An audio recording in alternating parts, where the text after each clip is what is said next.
ตัวมาไปเลย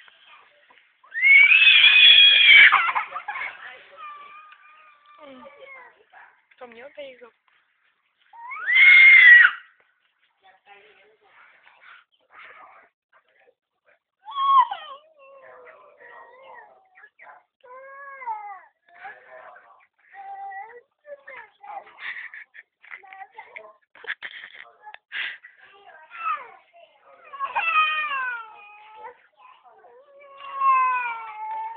มันหย่านไก่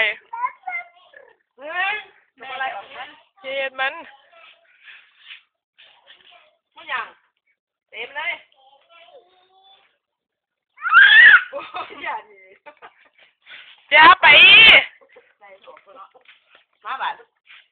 มาเร็วมันกินข้าวเหนียวหมดหรอน้องโมกินน้ำหนองเนี่ยกินน้ำกัดน้อยนึงกัดน้อยนึงกัดน้อยนึงแกงมัน